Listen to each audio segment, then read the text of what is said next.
Imagine being a kid who loves chasing crabs and staring at sea anemones waving like tiny underwater flowers. That's how Philip Henry Gosse started his amazing adventure. Born in 1810 in England, Philip was a super curious boy. His family wasn't rich, so he left school early to work in his dad's office, drawing letters and pictures.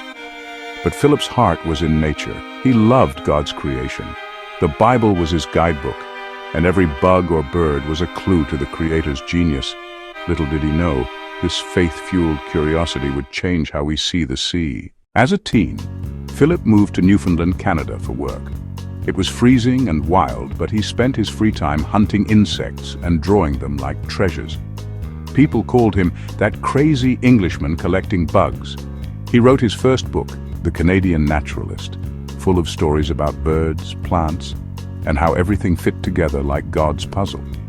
Then, in 1838, he taught school in Alabama. There, he explored steamy swamps and drew snakes, lizards, and flowers. Philip's sketches were so detailed, they made nature feel alive. Back in England by 1840, he kept exploring, always tying his discoveries to his deep Christian faith. He believed every creature shouted, "God made me!" Philip wasn't just a hunter, he was an artist. He drew over 40 books worth of pictures, making science fun for everyone. His best? Books on ocean life like A Year at the Shore and Actinologia Britannica. Look at his sea anemones, they look like living jewels, with tentacles that glow.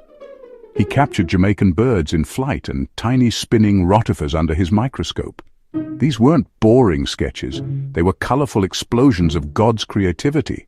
And get this, Philip invented the word aquarium. In 1853, he helped build the first public one at the London Zoo, where people could watch sea creatures dance in glass tanks.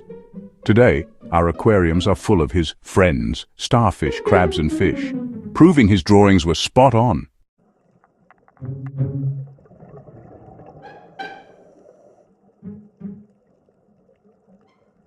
But life wasn't all smooth sailing for Philip.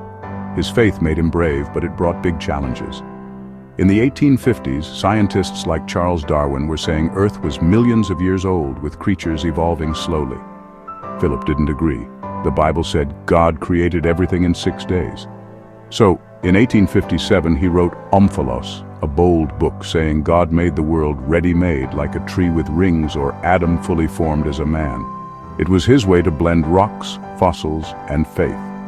Some scientists laughed it off as silly, but Gosse held steadfast to his beliefs, visual evidence, and the Word of God in the Bible. Sales of his books slowed, and then tragedy hit. His wife Emily died in 1857, leaving him heartbroken with their baby boy Edmund. Philip turned to his microscope and faith for comfort, but he felt like an outsider in the science world.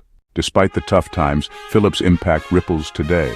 He popularized marine biology, inspiring aquariums worldwide where kids like you can see God's sea creatures up close.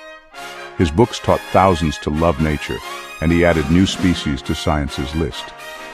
Even if Omphalos didn't win everyone over, it sparked big questions about faith and fossils that we still debate. Philip lived until 1888, always a devout believer, writing over 270 articles blending God and science. He showed us curiosity plus faith can uncover wonders. Next time you're at an aquarium, think of Philip Gosse, the bug hunter who brought the ocean to our living rooms.